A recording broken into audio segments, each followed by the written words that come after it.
नमस्कार जय जगन्नाथ। आज आम जानिबा आमर जड़े गर्भवती महिलांकर शिशु जन्मर योजना प्रस्तुति उपरे।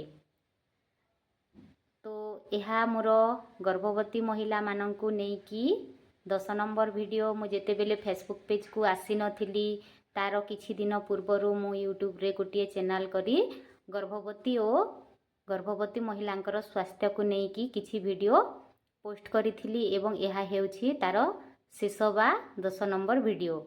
तो यही वीडियो रे आमे जानिबा जे जने गर्भवती महिला केमिति संतान जन्म पाई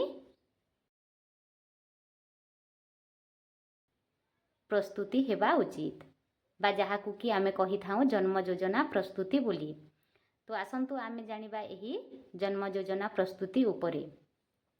तो आपण माने जानी थिबे जेते बेले भी आमे गोटिए कार्य करि थाउ तो सही कार्यटी को पूर्ण करबा पूर्वरु आमे किछि योजना करि थाउ जे आमे केमिति सही कार्य को सफल भावे पूर्ण करिवु। तो एठी मध्य आमे सेमिति योजना प्रस्तुत करिबा एवं आमर गोटिए नुआ सदस्य को स्वागत करिबा। तो आसंतु आमे एबे जानिबा सही जन्म योजना प्रस्तुति उपरे। आमर 1 नंबर काम हेउछि जन्म योजना प्रस्तुति रे सफा और सूता कना सजाड़ी रखिबा। तो जेते बेले जने गर्भवती महिला प्रसव वेदना आरंभ हुए सही समय रे से यही काम करि पारंती नाही तांकू अनेक लोकंक सहाय्य नै कि यही काम करिबा को पड़ी थाए जहा द्वारा कि सही लुगा माध्यम रे शिशुटी को इन्फेक्शन होई थाए। तो यह हेला आमर प्रथम काम। आमर द्वितीय कामटी हेउछि अर्थ जोगाड़ करिबा बा संचय करिबा। तो यही कामटी जने गर्भवती महिला तांकर गर्भधारण समयरु करिनेबा उचित। कारण जेते बेले भी से डाक्तरखाना को जाउछंती तो तांकू किछि अर्थ बा टंकार आवश्यकता पड़ी थाए। तेणु करी यही कामटी पूर्वरु जोगाड़ करी रखिबा उचित। यहाँ परे आसुछि आमर जरूरी कागज पत्र गुड़िक। जेते बेले गर्भवती महिला जनक गर्भधारण करुछंती तांकू अनेक स्वास्थ्य परीक्षा करिबाकू पड़ी थाए डाक्तरखाना को जाइकी किंबा आमर गाँ VHND रे।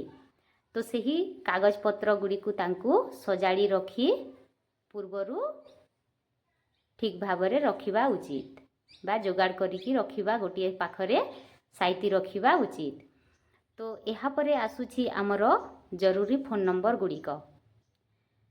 जरूरी फोन नंबर रे आसुछि आमर आशा दीदींकर ओ आमर सरकारी गाड़ी जहाँकि 108 और 102 रो फोन नंबर एवं यह व्यतीत आमर महिला स्वास्थ्यकर्मींकर जोगाजोग नंबर रखिबा उचित।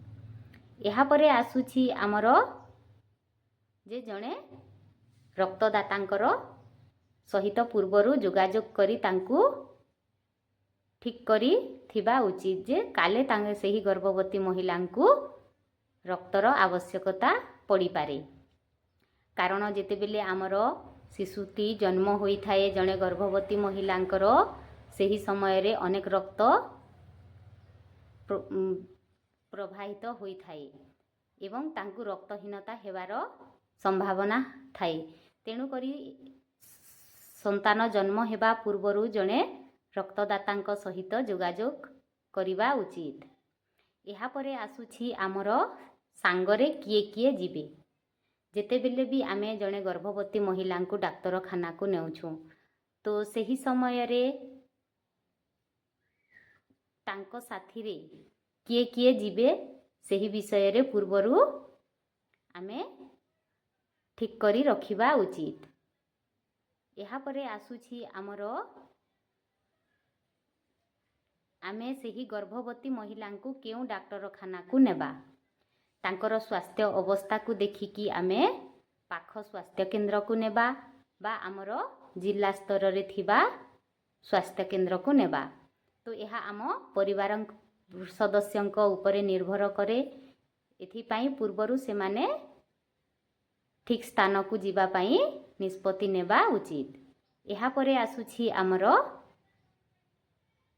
ଗାଡ଼ି। तो ଗାଡ଼ିର ଦରକାର ଯେତେବେଳେ ବି ଆମେ ଜଣେ ଗର୍ଭବତୀ ମହିଳାଙ୍କୁ ଡାକ୍ତରଖାନାକୁ ନେଉଛୁ ସେହି ସମୟରେ ଯିବା ପାଇଁ ଗୋଟିଏ ଗାଡ଼ିର ଆବଶ୍ୟକତା ପଡ଼ିଥାଏ। ତ ଏହି ଜାଗାରେ ଆପଣମାନେ ସରକାରୀ ଗାଡ଼ି ଯାହାକି 108 ଓ 102 ଉପଲବ୍ଧ ଅଛି ପ୍ରତ୍ୟେକ ସମୟରେ। ତ ସେହି ଗାଡ଼ିରେ ଯିବେ ନା ନିଜେ କୌଣସି ପ୍ରାଇଭେଟ୍ ଗାଡ଼ି କରିକି ଯିବେ। ତ ସେହିଟା ଆପଣମାନଙ୍କ ଉପରେ ନିର୍ଭର କରୁଛି। ତେଣୁକରି ଆପଣମାନେ ପୂର୍ବରୁ ଏହା ବିଷୟରେ ଯୋଜନା କରିବା ଉଚିତ। ତ ଏହା ଥିଲା ଆମର ଜଣେ ଗର୍ଭବତୀ ମହିଳାଙ୍କର ଯୋଜନା ପ୍ରସ୍ତୁତିକୁ ନେଇ ବା ଶିଶୁ ଜନ୍ମକୁ ନେଇକି ଯୋଜନା ପ୍ରସ୍ତୁତି ଉପରେ। ତ ଏଠି ମୁଁ ଟିକେ କହିବି ଯେ ଯେତେବେଳେ ବି ଆମେ ଜଣେ ଗର୍ଭବତୀ ମହିଳାଙ୍କୁ ଡାକ୍ତରଖାନାକୁ ନେଉଛୁ, ତ ଏହା ମୁଁ ମୋ ଅନୁଭୂତିରୁ କହୁଛି, ମୋ ପାଠରୁ କହୁନି। ତ ସେହି ସମୟରେ ଜଣେ ଗର୍ଭବତୀ ମହିଳା ଆଉ କିଛି ଜିନିଷ ସାଙ୍ଗରେ ନେବା ଉଚିତ, ଯାହାକି ଏହି ଜିନିଷ ମାନଙ୍କୁ ଅବହେଳା କଲେ ଅନେକ ଅସୁବିଧାର ସମ୍ମୁଖୀନ ହେବାକୁ ପଡ଼ିଥାଏ। ତ ସେହି ଜିନିଷ ଗୁଡ଼ିକ ହେଲା, ପ୍ରଥମେ ଆସୁଛି ଆମର ବାଲ୍ଟିଟିଏ, ପାଣି ବୋତଲଟିଏ ଏବଂ ପଟିଟିଏ। ତ ଯେତେବେଳେ ବି ଆମର ଜଣେ ଗର୍ଭବତୀ ଯାଉଛନ୍ତି ତାଙ୍କ ସାଥିରେ ଗୋଟିଏ ବାଲ୍ଟି ନେବା ଉଚିତ ଓ ଗୋଟିଏ ପାଣି ବୋତଲ ନେବା ଉଚିତ। ଏବଂ ଆମେ ଯଦି ଗୋଟିଏ ପଟି ଧରୁଛେ ତାହେଲେ ଆମ ସାଙ୍ଗରେ ଯେଉଁ ବ୍ୟକ୍ତିଟି ଯାଉଛନ୍ତି ତାଙ୍କୁ ବିଶ୍ରାମ ନେବା ପାଇଁ ପଟିର ଆବଶ୍ୟକତା ପଡ଼ିଥାଏ। କାରଣ ପେସେଣ୍ଟ ପାଇଁ ତ ବେଡ୍ ମିଳିଯିବ, ହେଲେ ତାଙ୍କ ସାଙ୍ଗରେ ଯାଇଥିବା ଲୋକଙ୍କ ପାଇଁ ବେଡ୍ ମିଳିବ ନାହିଁ। ତେଣୁକରି ତାଙ୍କୁ ବିଶ୍ରାମ ନେବାକୁ ଅସୁବିଧା ହୋଇଥାଏ। ତେଣୁ ମୁଁ ଏଠି ସମସ୍ତଙ୍କୁ କହି ରଖୁଛି ଯେ ଯେତେବେଳେ ବି ଆପଣଙ୍କ ଘରେ ଜଣେ ଗର୍ଭବତୀ ଅଛନ୍ତି ଏବଂ ତାଙ୍କୁ ଡାକ୍ତରଖାନାକୁ ନେଉଛନ୍ତି, ତାହେଲେ ଏହିସବୁ ଜିନିଷକୁ ପୂର୍ବରୁ ଯୋଗାଡ଼ କରି ରଖିଥାନ୍ତୁ ବା ଆମର ଶିଶୁ ଜନ୍ମ ପାଇଁ ଯୋଜନା ପ୍ରସ୍ତୁତି କରି ରଖିଥାନ୍ତୁ। ତ ଏହା ଥିଲା ଆଜିର ଭିଡ଼ିଓଟି ଯଦି ଭଲ ଲାଗୁଛି ତାହେଲେ ଲାଇକ୍ କରନ୍ତୁ, କମେଣ୍ଟ କରନ୍ତୁ ଏବଂ ସେୟାର କରନ୍ତୁ। ରହୁଛି, ଜୟ ଜଗନ୍ନାଥ।